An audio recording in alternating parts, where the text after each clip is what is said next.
Corey right now, team, if we have the opportunity, as we're looking, and we can bring that up full. I think in real time we saw it. Here's Corey's in Kankakee, broad rotation, just on the other side of those buildings, and you can just see the dust that's swirling. Right over the blue building, you see that dark funnel, and now you have debris that's getting lofted. There are parts of that siding that is getting impacted. That is a tornado that's in progress right now in Corey's shot. We're going to bring it up to here as well. If we have Corey, if we can talk to him, if we know, we're going to look at this. Here's Brandon's vantage point, a different one, same storm. It's happening on the left-hand side, right dead center in your screen right now. That is an active tornado in progress. We are watching this play out over the interstate I-57, Kankakee, in these areas of northern Illinois. Corey is near it, and along with Brandon, they're on both sides of this representation. We have efforting to talk with Corey. As of right now, it looks like it's on the other side of that Walmart. There does look like there's debris that's getting lofted up in the atmosphere. That could be a sign of damage. We do have Corey on the phone. I don't want to waste any time. Corey, please walk us through with what you are witnessing now with this tornado.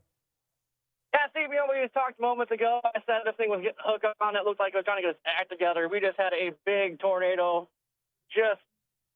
Gosh, man, that might have just missed the center of town, but pretty much right up 57. We just had a large stovepipe. Yeah, I mean, we're watching it from your vantage point. There's 3 buildings in the foreground, but can you tell if there's damage? Because it looks like there's like this metal siding or some type of debris that's getting picked up in this.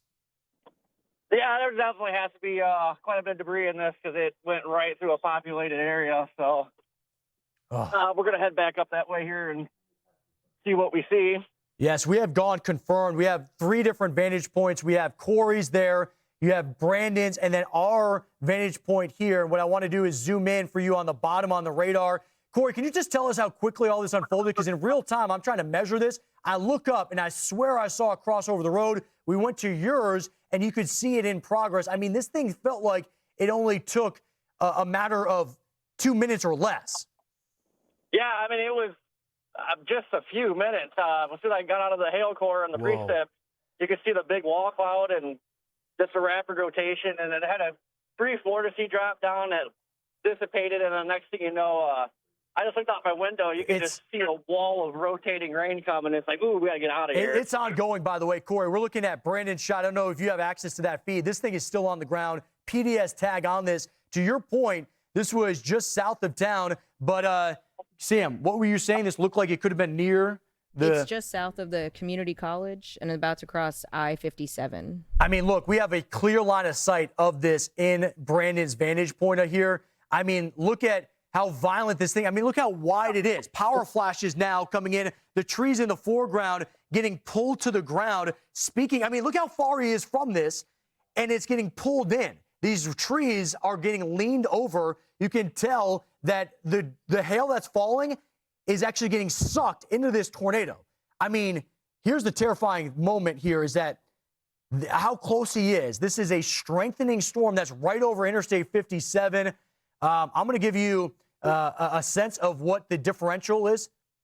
Broken windshield here right now. I mean, look at the violent nature. We have at least 90 to 100 mile per hour differential of this ongoing storm that is rotating on the ground. This roughly, let me measure this out, 2 miles wide of broad rotation that is happening. It's crossing over the road in real time. Those vehicles in front of them are a little too close for comfort. I mean, look at the damage. The baseball to apple-sized hail is getting blasted on the ground and then sucked into this storm. And you're looking at the trees that are leaning and almost getting pulled out of the ground in all of this. And now it's crossed over the interstate, moving into farmland, hopefully. Now, we talked about this could be near some areas. This is a PDS tag, a particularly dangerous situation. This looks like the city of Aroma along the river, Witchart, Sun River Terrace, St. Anne, all of these at a threat for this that's moving in. Here's the concern, too, is on the backside, you have the rear flank downdraft that is playing out RFD with vicious winds, more lightning embedded in this, and power flashes that are coming in with the power lines along the interstate there.